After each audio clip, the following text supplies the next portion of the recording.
Today's a big Sony-centric show. Yeah. In fact, the last 4 topics have been about Big change Sony. from the last, 5 months. It really is. We're finally getting some information coming out of that camp. So I was saying earlier about how Naughty Dog takes forever to develop games, and it's been a long time waiting for The Last of Us Part 2.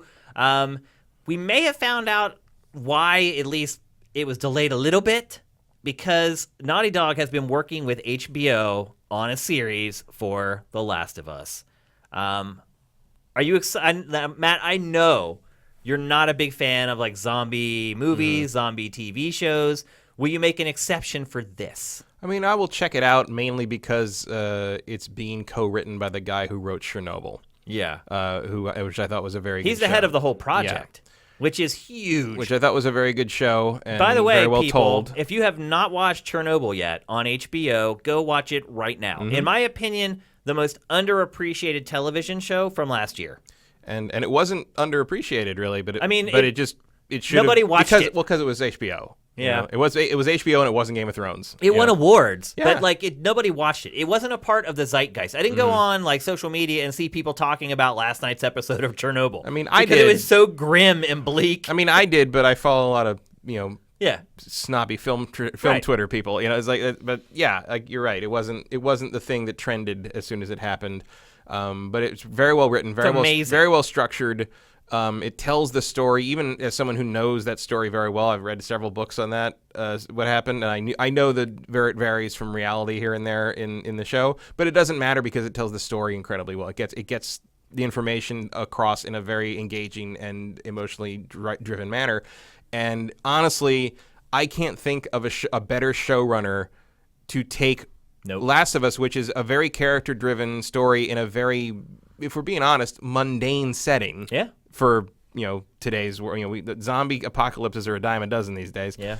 And he will make this interesting. Yes. He will tell this story really well, and he's got Druckmann on. He will nail the tone. And so Druckmann will shepherd the characters, make sure everything's true to form, true to the lore, true to the original stuff. And I mean, it's a bit of a dream team. Frankly, it's the perfect combo. Yeah. The fact that Neil Druckmann is involved in this, I read. But this, by the way, is more interesting than The Witcher in terms of that to me, because The Witcher is drawing from the book source material. It is not a video game adaptation. This could be the first truly great video game adaptation. This follows the first game. It's set during the first game. We're not 100% sure if that means that it's going to follow the exact plot lines of the game, or if stuff happening around the periphery of the things that happen in the game. Well, it is, I think, going to follow Joel and Ellie. And I also, there's a lot of stuff we don't see in their journey. We only get 4 or 5 stops on their cross-country trek. Tons of stuff could have happened in between there, and you can flesh that out. You can include events in the game. I mean, I think you're going to basically be seeing, it's almost going to be like The Last of Us director's cut.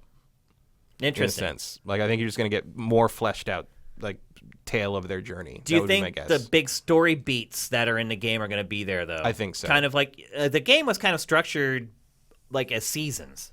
It's like autumn and, spring, fall, whatever. How does that work within the structure of a TV show? I don't know. Well, the structure of the TV show is the most interesting part because Chernobyl's structure is what makes it work. So the structure of how the game plays out is not necessarily how you want to structure telling the story in a non-interactive medium. So I think they are going to find a way to tell this story structurally that makes it fascinating. The Witcher tried to do something similar with the timeline jumping. I don't think they were entirely successful at that. But the way Chernobyl tells the story, where they kind of a lot of Chernobyl's runtime is almost review. It shows you what happens, and then it spends the rest of the season explaining it. Yeah. And this I can't remember his name, unfortunately, but the guy definitely knows how to tell a story in the most interesting structural manner, and that is definitely what you need when you're adapting a video game premise. It's the even one marriage. as character and narrative driven as Last of Us was. You need to do something a little different, and I think they will get there. Just the tone of Chernobyl, if I take that and then I lay it over top of The Last of Us, it's perfect. Perfect. I love that they're working with this guy. It means it's going to have a very grim tone. Yeah. Instead of being kind of slapstick, tongue-in-cheek like a lot of zombie stuff is. It's going to be very true to form, and I think it's going to be. I think this one will be noticed. I think it could be huge. Yeah. Like, it could, like, take over The Walking Dead's audience. The people who have lapsed from watching The Walking Dead, like, they could just all jump straight to The Last of Us. And this is it's HBO. Yep. Remember, they want another Game of Thrones. Yeah. So they will throw resources and time at this that it needs. I mean, the other part, too, is that it doesn't have to be censored. All the swearing, nudity, violence, all that stuff, a lot of the things that drew people to, a lot of HBO's other big series. I do hope there's not a lot of gratuitous background sex scenes in the Last of Us adaptation, but I see what you're saying. I think we're hoping more for Game of Thrones than what was the vampire show that HBO had? I was thinking of Game of Thrones. I was thinking of the vampire show. True Blood? True Blood, yeah. I mean, Game of Thrones, but Game of Thrones did that too. It did, yeah, a little bit. There were a lot of scenes that didn't have to take place in a brothel, but certainly did. Yeah, and I wasn't complaining. There's nothing wrong with a little background eye candy, in my opinion. I am really, really, really excited for this. In fact, it's going to be excruciating to me to wait for this show. I am one of those pathetic people who still watch The Walking Dead every week, and that is impressive. I've even thought about doing YouTube videos that just count how many times I roll my eyes watching each episode of The Walking Dead. I think it probably is like 25 or 30 times. And yet, still every Sunday night after I'm done working, I will sit down and I will watch that dang show every week. The lead actor in one of our short films is in the upcoming Walking Dead. Oh, really? The new one. Oh, wow. That takes place in, I think, D.C. Yeah. The thing with The Walking Dead is, like, hardly anyone watches it compared to how many used to. But it's still like one of the top-rated shows on TV. Yeah, you don't need to be too top-rated anymore for any kind of mass media at this point. You really don't. Because Walking Dead is a metric I like to use. Not anymore because the comic ended, but about 2 years ago or something, I was looking at the sales numbers. Like they released like actual sales numbers for the comics and stuff, and Walking Dead was like number 3 or 4 or 5 for the month with like 40,000 copies sold. And I remembered back in the early 90s, they canceled the Transformers comic at Marvel for around issue 80, I think it was, because it was only selling 40,000 copies a month. And now that puts you in the top 10 for the month.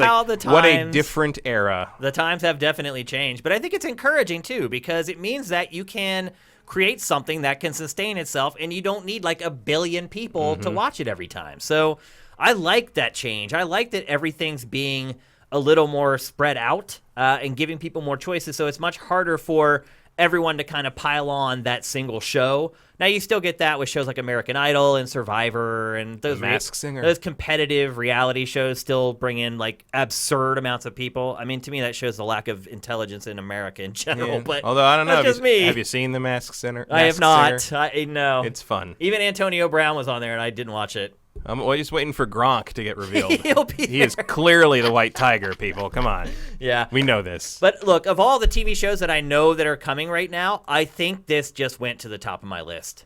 Maybe a Game of Thrones spinoff. Maybe he's a little higher. You will see this before any of the Game of Thrones spinoffs are ready. I'm pretty sure.